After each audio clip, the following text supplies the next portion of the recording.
ఎందుకు పే చేయాలి అనేది మేడం మాటల్లోనే విందాం. నేను CEO మేడం సురేఖ మేడంతో ఉన్నాను ప్రస్తుతానికి. ఒక్కసారి మేడం మాటల్లోనే విందాం మనము. మేడం, ఈ స్కార్వీలో కోర్సెస్కి మన ఫీ ఎందుకు పే చేయాలి, మీ మాటలో చెప్పండి మేడం. స్కార్వీలో టోటల్గా మనకి 29 కోర్సెస్ ఉంటాయి. అది కూడా మనం స్ట్రక్చర్డ్ వేలో నేర్పిస్తున్నాం. ఇప్పుడు మనం స్కూల్కి వెళ్తామండి, ఫీజు పే చేస్తాం. మీ అమ్మాయిలు ఉన్నారు, పిల్లలు ఉన్నారు, ఫీ పే చేస్తున్నారా?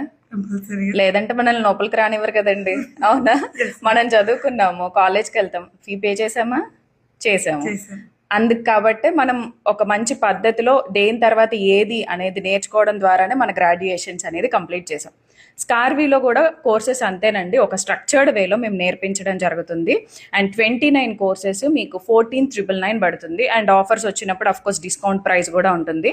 అంటే ఆన్ అండ్ యావరేజ్ మీరు చూసుకున్నట్లయితే ఈచ్ కోర్స్ ప్రైస్ వచ్చేసి 500 రూపీస్ కంటే తక్కువే పడుతుందండి. అంటే మీరు ఒక్క 500 ఒక్క కోర్స్ మీద పెట్టడం వలన మీకు లైఫ్ టైం యాక్సెస్ ఉంటుంది ప్లాట్ఫామ్లో. అండ్ దాంతోపాటు వీక్లీ 2 లైవ్ సెషన్స్ ఉంటున్నాయి. అండ్ జాబ్ ఆపర్చునిటీస్ ఇస్తున్నాం. ఎలిజిబుల్ క్యాండిడేట్స్ ఎవరైతే ఉన్నారో, స్కిల్స్ బాగా పర్ఫెక్ట్ అయ్యారో వాళ్ళు job connect through job apply చేసుకునే ఛాన్సెస్ ఉన్నాయి. సో దట్ హెచ్ఆర్స్ వాళ్ళకి వాళ్ళ స్కిల్స్ అనేది నచ్చినాయి అన్నట్లయితే కనుక కాల్ కూడా రావడం జరుగుతుంది హెచ్ఆర్ నుండి. అండ్ ఫ్రీలాన్సింగ్ ఆపర్చునిటీస్ ఉన్నాయి. అండ్